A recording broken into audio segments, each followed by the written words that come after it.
Assalamualaikum warahmatullahi wabarakatuh. Perkenalkan, saya Lulu Uljana.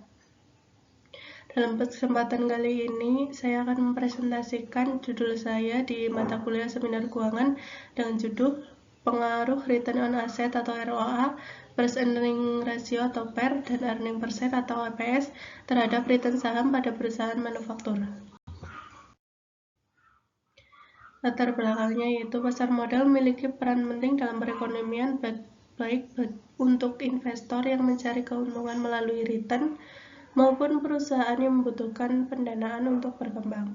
Dalam konteks ini, saham menjadi salah satu pilihan investasi yang menjanjikan karena potensi keuntungannya.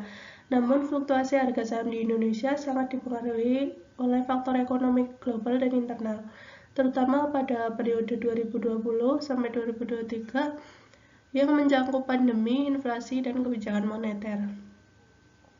Kinerja saham juga dipengaruhi oleh faktor keuangan perusahaan seperti return on asset, price earning ratio, dan earning per share. Faktor-faktor ini menunjukkan efisiensi, valuasi, dan kemampuan perusahaan menghasilkan keuntungan yang semuanya berdampak pada return saham.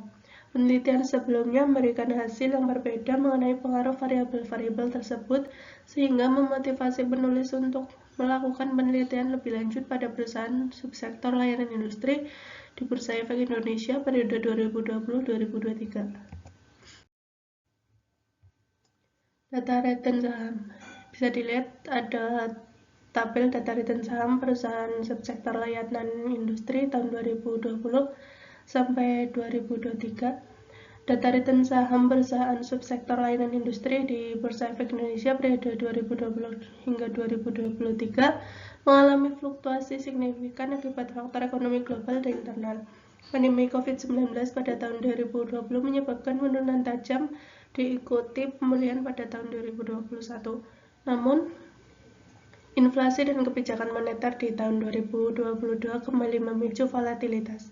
Pada 2023, beberapa perusahaan seperti MDRN mencatat lonjakan return hingga 7,33, sementara lainnya seperti Blue dan SOSS mengalami penurunan. Rumusan masalahnya yaitu apakah return on asset atau ROA berpengaruh terhadap return saham. Yang kedua, apakah price earning ratio atau PER berpengaruh terhadap return saham. Yang ketiga, apakah earning per share atau EPS berpengaruh terhadap return saham.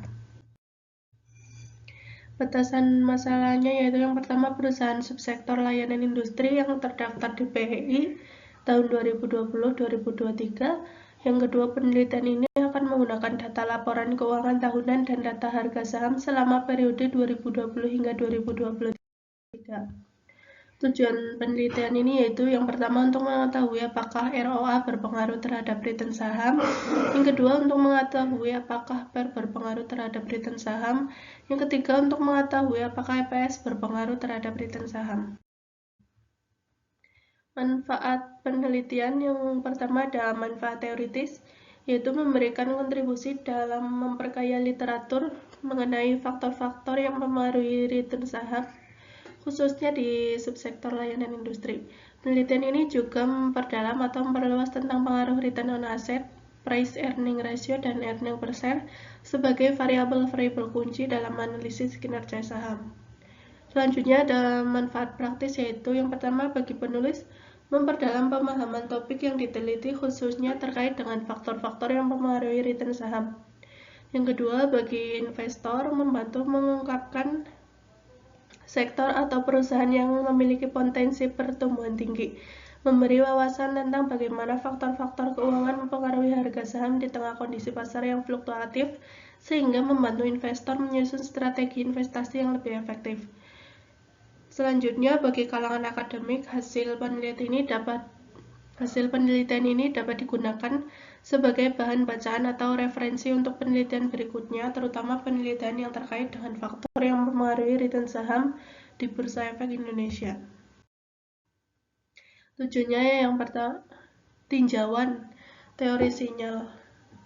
Teori sinyal atau signaling teori pertama kali dikemukakan oleh Spence 1973 yang menjelaskan bahwa pihak pengirim atau memiliki informasi memberikan suatu isyarat atau sinyal berupa informasi yang mencerminkan kondisi suatu perusahaan yang bermanfaat bagi pihak penerima atau investor. Menurut Brigham dan Houston 2011, teori sinyal menjelaskan tentang persepsi manajemen terhadap pertumbuhan perusahaan di masa depan, di mana akan mempengaruhi respon calon investor terhadap perusahaan. Sinyal tersebut berupa informasi yang menjelaskan tentang upaya manajemen dalam mewujudkan keinginan pemilik informasi tersebut dianggap sebagai indikator penting bagi investor dan pelaku bisnis dalam mengambil keputusan investasi. Selanjutnya, tinjauan teori.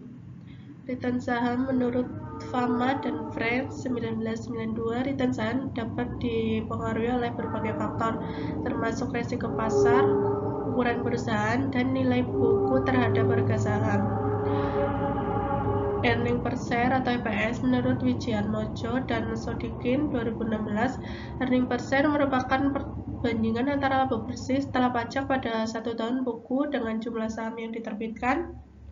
EPS merupakan salah satu rasio yang sering digunakan dalam laporan tahunan kepada pemegang saham yang merupakan laba bersih dikurangi dividen dibagi dengan rata-rata tertimbang dari saham biasa yang beredar akan menghasilkan laba bersaham. Return on asset atau ROA merupakan kemampuan suatu aktiva perusahaan dengan seluruh modal yang bekerja di dalamnya untuk menghasilkan laba operasi perusahaan atau perbandingan laba usaha dengan modal sendiri dan modal asing yang digunakan untuk menghasilkan laba dan dinyatakan dalam persentase.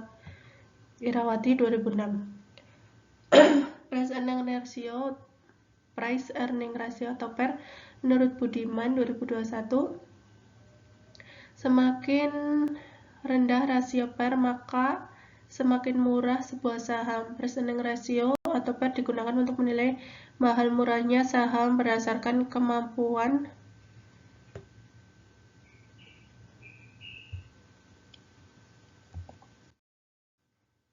penelitian terdahulu. Menurut Wahyuningsi 2020, ROA dan EPS berpengaruh positif terhadap return saham, namun PER tidak menunjukkan hubungan yang signifikan terhadap return saham. Kemudian menurut Pratiwi dan Suryani 2021, EPS menunjukkan pengaruh signifikan terhadap return saham, sedangkan ROA memiliki pengaruh positif, namun PER tidak berpengaruh signifikan. Selanjutnya, menurut Sari dan Gunawan 2022, PER memiliki hubungan negatif dengan return saham saat PER tinggi, sementara ROA dan EPS menunjukkan hubungan positif dengan return saham. Hubungan antar variabel pengaruh ROA terhadap return aset. ROA adalah rasio profitabilitas yang menunjukkan kemampuan perusahaan dalam menghasilkan laba dari aset yang dimiliki. ROA yang tinggi menunjukkan bahwa perusahaan dapat menghasilkan laba yang lebih besar dengan menggunakan aset yang dimiliki secara efektif. Kemudian EPS terhadap return saham. EPS yang tinggi dapat meningkatkan return saham, sedangkan EPS yang rendah dapat menurunkan return saham. EPS suatu perusahaan menunjukkan besarnya laba bersih perusahaan yang siap dibagikan kepada semua pemegang saham perusahaan. Kemudian PER terhadap return saham. PER menunjukkan perbandingan harga saham dengan laba bersaham perusahaan. Semakin tinggi, maka harga saham juga semakin tinggi. Model empiris. H1, return on asset berpengaruh positif terhadap return saham. H2, PER berpengaruh negatif terhadap return saham. H3, earning per share EPS berpengaruh positif terhadap return saham. Model penelitian. Subjek penelitian ini adalah perusahaan manufaktur subsektor layanan industri yang terdaftar di Bursa Efek Indonesia periode 2020-2023. Subjek penelitian ini adalah return on asset, earning price earning ratio, earning per share, dan return saham.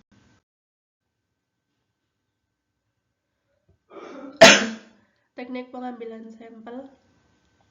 Teknik sampling yang digunakan dalam penelitian ini adalah purposive sampling.